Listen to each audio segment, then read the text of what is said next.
After his resignation from the LAPD, Poole agreed to cooperate with the Los Angeles Times. This would be, he eventually concluded, one of the worst mistakes he ever made.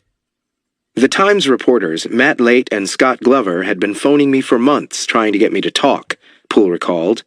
A couple of days after I turned in my detective's shield, I finally called them up and said, okay. I gave those guys everything I had, and then they came out with this story that was completely fucked up. The Times' story seemed simply sensational when it ran on the morning of December 9th, 1999. A former Los Angeles police officer already in prison for bank robbery is among the suspects in the 1997 slaying of rap star Notorious B.I.G., according to sources and confidential LAPD documents obtained by the Times. The article began, among the theories LAPD investigators are pursuing is that ex-officer David A. Mack conspired with Death Row Records founder Marion Suge Knight to arrange the contract killing of the 24-year-old rap sensation whose real name was Christopher Wallace. According to we're checking out a book called Labyrinth, guys, by Randall Sullivan. It's basically about the unsolved mystery. Well, I guess they kind of solved Tupac's demise with the arrest of Keefe D. That's still in the works. I don't think he's been brought to trial yet, but they still haven't found out who took out Biggie, the Notorious B.I.G., a.k.a. Christopher Wallace. Let's go ahead and continue on with Labyrinth. I'm going to come back with my reaction. Hit the thumbs up button, guys. Appreciate you guys watching. A former detective on the case. Specifically, detectives are trying to determine whether Mack arranged for a longtime friend to carry Hit that thumbs up button. Out the attack outside the Peterson Automotive Museum on March 9, 1997, according to sources and Los Angeles Police Department documents. Police would not say whether they have been able to locate or question the man they suspect of being the gunman under this theory. He is Amir Muhammad, who was known as Harry Billups when he and Mack were college classmates at the University of Oregon, according to sources and documents. Muhammad apparently dropped from sight after visiting Mack in prison on December 26, 1997. The Times article was vague about what police had done to pursue the theory that Amir Muhammad was the killer of Biggie Smalls, describing Muhammad as a shadowy figure who was impossible to locate. Detectives searched for Muhammad, but many of the addresses that came up in a background check were either false or led to post office boxes, according to LAPD robbery homicide documents. Police surveillance of some of those locations failed to find him. Numerous attempts by the Times to locate Muhammad through public records and a former friend were unsuccessful. The former detective on the case, who had been the Times reporter's main source, couldn't finish the article the first few times he tried. I was just in shock when I read it, Poole recalled. They made it sound like the case was about to break wide open, instead of describing how the investigation had been thwarted. Wow. It was like the LAPD was on the brink of arresting this Amir Muhammad for the murder of Biggie Smalls. What I had told them was that nobody ever really looked for Muhammad because the brass didn't want to conduct an investigation that might lead to LAPD officers, and that the clues that implicated David Mack were basically discarded. I tried... Yeah, I believe that they didn't want to investigate any LAPD officers because at the time, LAPD was always looked at, especially back then, looked at as kind of racist and corrupt. And still to this day, the LAPD is looked at as a very corrupt organization. You know what I'm saying? So, and then you got to think, this is right after the whole thing with Rodney King situation happened when, in 92? Right? 92 is when the Rodney King, so you got to think 92, 93, 94, 95, 96. It was, what, 5 years after that situation. They didn't want to make the LAPD look bad, which they already do look bad, you know. Hit the thumbs up button, guys. Let's go ahead and continue on. To get those guys to do another story that got it right, but they wouldn't. The Times would do another story almost 5 months later, but this article read more like a veiled retraction than a clarification of its earlier report. The newspaper's May 3, 2000 article was written by business reporter Chuck Phillips. Man no longer under scrutiny in rapper's death, read the headline. Probe, mortgage broker had been investigated in Notorious B.I.G.'s slaying, but police say theory is not being pursued. The main source for Phillips's claim that the LAPD had rejected the idea that Muhammad might be involved in the murder of Biggie Smalls was Dave Martin, identified in the Times article as the lead detective in the case. "We are not pursuing that theory and have not been for more than a year," Phillips quoted Martin as saying. Phillips also interviewed Amir Muhammad himself, who told a reporter, "I'm not a murderer, I'm a mortgage broker." The Times' earlier article made it sound like I was some mystery assassin who committed this heinous crime and then just dropped off the face of the earth, which is the furthest thing from the truth, complained Muhammad. He had not left his house for 3 days after the article ran, Muhammad said, for fear that one of Biggie Smalls' fans might be provoked into an attempt on his life. Phillips's article actually raised many more questions than it answered, but almost no one in the local media seemed to recognize that fact. I mean, if was it already out in the media that he was a suspect? Because if you're not a suspect, your picture maybe they did already kind of named him like a person of interest, but I don't think they're supposed to put you out there unless they really have hard evidence that you had something to do with the murder. Hit the thumbs up button, guys. Let's continue on. Muhammad's attorney told the Times' reporter that 1 week after the first article ran, LAPD detectives had assured him that his client was not a suspect. They would like to interview Muhammad, the detective said, but never followed through with their request, the Times reported. Why not, was the obvious question, but if Phillips had asked it, there was no evidence of this in his article. Right. Amir Muhammad himself cited the failure of the LAPD to interview him as proof that they obviously realized at some point it wasn't true, that he had been involved in the murder of Biggie Smalls. All it really proved, though, was that the LAPD had abandoned a viable theory without even a perfunctory investigation. Phillips's article also did not offer any explanation of why the LAPD had rejected the theory that David Mack, and possibly Amir Muhammad as well, were involved in the murder of Biggie Smalls. There were no questions or answers about how Mack and Muhammad had been eliminated as suspects, or what the scope of the LAPD investigation had been. Wow. No one was asked to explain why Russell Poole's requests for warrants to search Mack's home, to run forensic tests on his car, and to examine his financial records were refused, despite... Wow, so they had evidence on an LAPD officer, but LAPD didn't want... it was another LAPD officer that wanted Russell Poole. He ended up passing away, if y'all don't remember.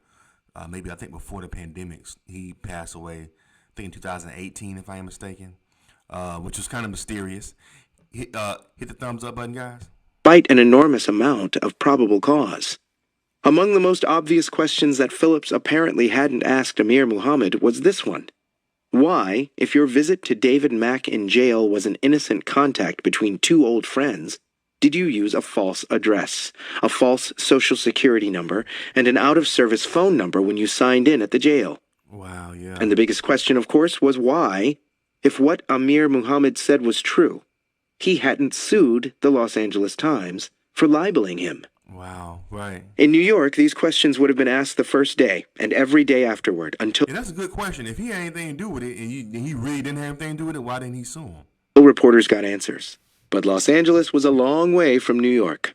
The West Coast city had only one daily newspaper, but even worse, it had an alternative press that was more driven by political agendas than journalistic obligations. The rest of the local media not only failed to demand answers from the Los Angeles Times and the LAPD, but instead made a mob attack on the city's one real newspaper for running the first article that named Amir Muhammad as a suspect in Biggie Smalls' slaying. The firestorm of criticism was ignited by an article in the online edition of Brill's Content that accused the Times of running Phillips's article as... Oh, so it was the LA Times. Okay. As a way of avoiding the full retraction owed to Amir Muhammad. The claim that Muhammad was a suspect in the murder of Biggie Smalls turns out to be dead wrong, Brill's Content reported, and the Times' failure to acknowledge this only compounded the newspaper's sins. Wow.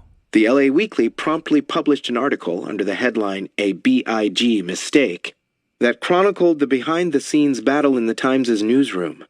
After Phillips's story was ready for publication, the Weekly explained, the reporter and his editor in the business section, Mark Saylor, were beset by editors from the Metro section who reportedly wanted to play down elements of Phillips's story that raised questions about what Matt Late and Scott Glover had reported, and were successful in watering it down.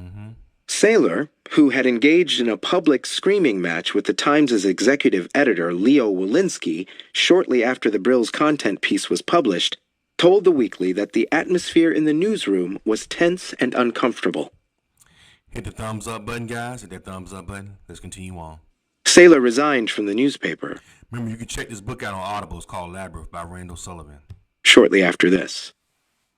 The Weekly did at least speak to Russell Poole, reporting that the retired detective admitted he was the only member of the LAPD who had wanted to pursue the theory that Mack and Knight had convinced Amir Muhammad to shoot Wallace, and that he advised Late and Glover that he hadn't been able to check out the theory in any detail because the department's brass refused to grant permission. In fact, Poole says, the reluctance of his partner and supervisors to take the Mack Muhammad theory seriously was one of the reasons he quit the force in disgust, the Weekly reported. The paper then dismissed the evidence linking Mack to the murder of Biggie Smalls as gossamer thin, however, and the implication of Amir Muhammad as even more tenuous.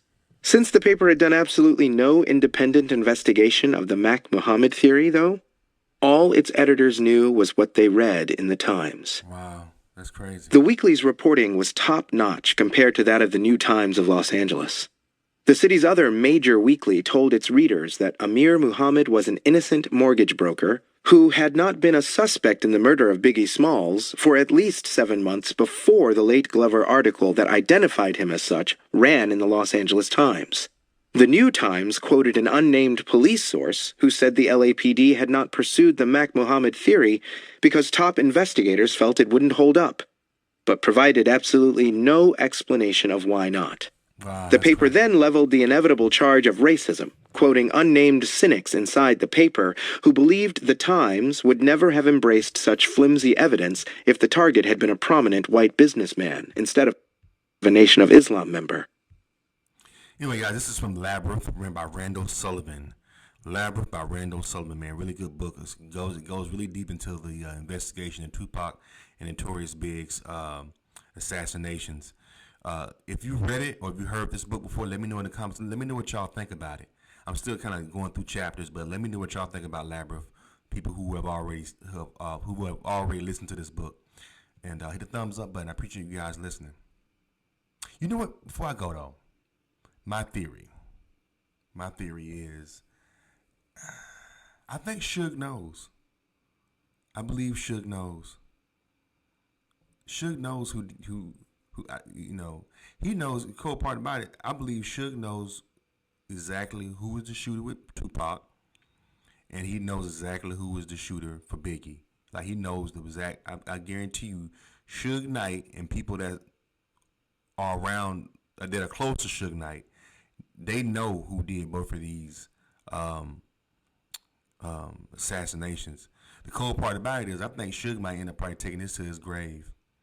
You know, I think Suge may not, because he's really entrenched in that street code shit. You know what I'm saying? He's really entrenched in that stuff. So I think this is going to be something that Suge is going to take to his grave. The person who actually did these murders to both of the, I think Suge is going to take it to his grave. You know what I'm saying? Only way I think that we probably end up finding out is when Suge passes. Maybe he might have told somebody in his family, but you know what I'm saying, before he passes, and then they'll come out with the truth. You know what I'm saying? But as long as he breathing, he ain't gonna. I don't think Suge's ever gonna spill the beans on who did both of these tragedies in hip hop. But I guarantee you, he knows. Suge Knight knows. He knows, man. I'm telling you. Anyway, man, what y'all think? Leave your comments. Subscribe to Charles and Ezra. Appreciate it.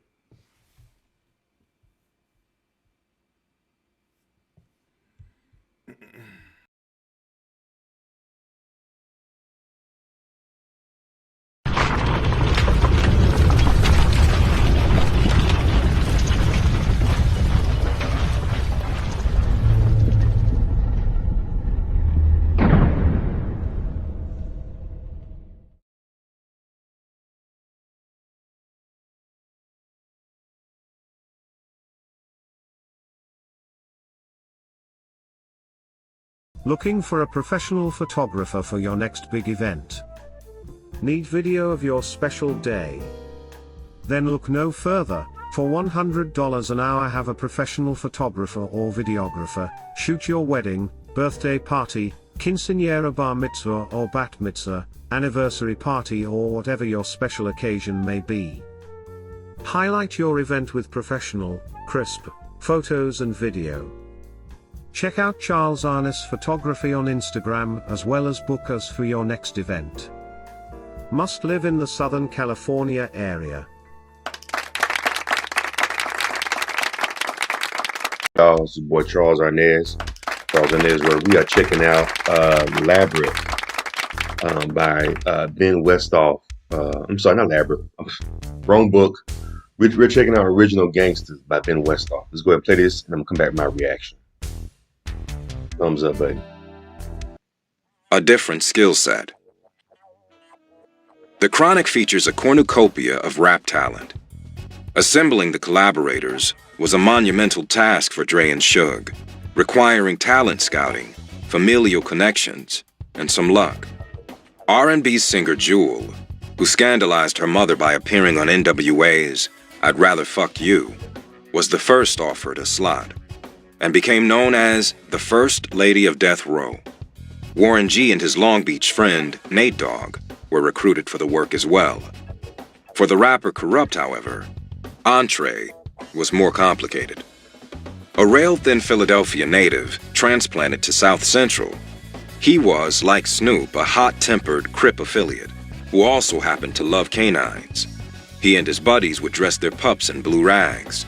But the pair didn't meet until one night outside the famous Roxy Theater on Sunset Boulevard. Snoop was fresh from jail, and neither was yet known. But they nonetheless held themselves in high regard, and their duel that night would fuel their trajectories. Inside the Roxy, rappers battled, with Long Beach MC Domino taking home the prize. But the real action took place outside in the parking lot afterward. As popularized in the 2002 Eminem movie, 8 Mile, battle rapping features two opponents facing each other down and spitting stanzas for supremacy. The particulars vary. There might be a backing beat, or it might be a cappella. Sometimes there are formal judges, sometimes not. Some battles are freestyle, while some MCs come armed with memorized verses. Whatever the format, battles can get quite personal. When an opposing rapper is spitting in your face about doing unconscionable things to your personage, you must, instead of becoming irate, come up with a hilarious insult to save the day. It's an entirely different skill set than rapping on record. In the studio, crisp pronunciation and pacing are important skills. Battle rapping rewards impassioned outbursts and inspired digressions. While waiting for their cars outside the Roxy that night, Snoop's Long Beach crew and Kurupt's South Central crew got to talking, and then battling. As Snoop looked on, Kurupt quickly slayed his opponents. "This nigga was serving all my homies, like a Chinese karate movie," Snoop remembered. Eventually, Snoop and Kurupt went at it, and their epic battle lasted for maybe 45 minutes. They fought to a draw, and vowed to stay in touch. Kurupt still had to pass muster with the big boss, whom he soon met at Dre's Calabasas house. "I heard you was tight," Suge told Kurupt. "If you're whack, we'll throw your ass in the pool. If you're tight, we'll give you a record deal." Shrugging off the pressure, Kurupt gave an impromptu performance, freestyling a tribute to a kid in attendance having a birthday. Suge gave him a record deal on the spot. As it turned out, Kurupt had already signed promotional contracts with brothers Lamont and Kenneth Broomfield, and their pair later sued Death Row, winning some $5 million in punitive damages. Nearly every rap crew worth its salt had a strong female MC, and Death Row landed the toughest of all. The Lady of Rage was a thick rapper in Timberland boots, 175 pounds of beef, beating your ass down to the concrete, in her own estimation. A Virginia native, she may have inspired Queen Latifah comparisons, but was a vicious, self-proclaimed, lyrical murderer with a penchant for stealing the scene. When Dre first heard her recordings with a production team called LA Posse, she was quasi-homeless, sleeping on a couch in Manhattan studio Chung King. He got her on the phone, and before long, Death Row sent her a ticket to fly to Los Angeles. Also in the mix for the Chronic was a pair of Snoop's cousins, one on his dad's side, a rapper and producer named Dat Nigga Daz, Daz for short, who partnered up with Kurupt for the Snoop allied group, the Dog Pound. Daz was also affiliated with Long Beach Crips, and the act was sometimes called Dog Pound Gangsta Crips. Snoop's cousin on his mother's side, RBX, was a former football teammate of Suge's at the University of Nevada, a towering defensive end who came back to Los Angeles on the weekends to battle with the Freestyle Fellowship at the Good Life Cafe, hoping to win rent money. He boasted a heavy, thick flow. "The first time I heard RBX rap, I was high on mushrooms," DOC said. "It was like having your eyes closed and having motherfuckers hit you with rocks from all different directions." RBX, whose name stands for Reality Born Unknown, saw his life changed forever one day when Snoop came by the shoe store where he was working and hit him up for a ride to Dre's house. When they later arrived there, the producer noticed RBX's deep, resounding baritone, hoping he might be able to rap as distinctively as he sounded. Later that night, RBX showed him he could. "You can't leave," Dre told him. Suge wanted everyone to know that Death Row had the toughest, realest crew in all the West, particularly the people who mattered to him most, the guys on the block. To impress them, his MCs needed to be more than just studio rappers. They needed to be courageous, street smart, and quick on their feet. They needed to be battle rappers. Suge put the word out. Anyone who thought they could beat Death Row artists would have a chance to prove it. Suge began sending his label's artists to small amphitheaters or housing projects like Watts Nickerson Gardens to battle total strangers, performing on mics hooked up to sound systems. Snoop, who despite his laid-back flow, is also a freestyle beast, quickly concocting hard-edged poetry and humorous punchlines, was often the first to battle. He would be followed by Kurupt, who specialized in taking down particularly lyrical opponents with wicked freestyles. Next, the Lady of Rage battled any female rappers. "Rage would start eating these niggas alive," Kurupt said. RBX was the last line of defense. Suge sought to make it worth the competitors' whiles. "If you can serve Kurupt, I'll give you a record deal," he told them. No one got a record deal. "Kurupt's still the best freestyler alive," said Chris the Glove Taylor. A group of legendary Houston rappers were in the mix as well. In a video from this era filmed at a Beverly Center club, Snoop performs in a freestyle cypher before passing the mic to Scarface of the Ghetto Boys. Face's groupmates Bushwick Bill and Big Mike participate in the cypher as well and were involved in early Death Row projects. Unfortunately, owing to a combination of factors, Death Row's financing from Interscope hadn't yet come through for one thing. They soon headed back to Texas. In any case, these freestyle sessions bonded the Death Row crew and pushed them creatively. Their efforts would shine through on the Chronic tracks like Stranded on Death Row, which evokes the East Coast cypher tradition with its dense verses.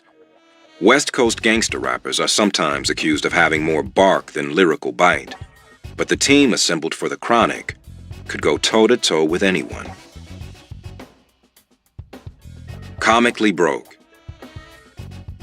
Though signed to Death Row, this cohort was living modestly as they worked on the Chronic. Suge paid the new artists a modest retainer.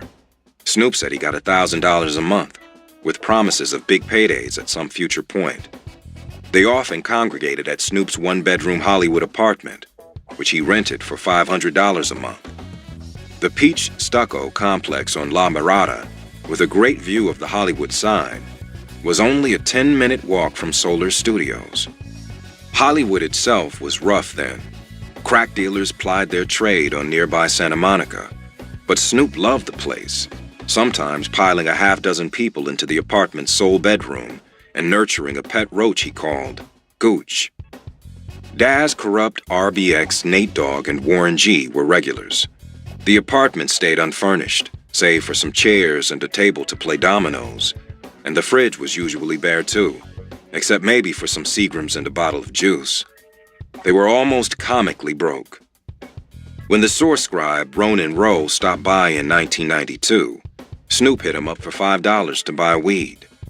The Lady of Rage and Jewel shared an apartment in the same building, and they sometimes cooked up spaghetti or tacos for the fellas. We was like a family, Kurupt said. No one had a reliable car, and the money situation was sketchy, but they could walk to work and had most everything they needed.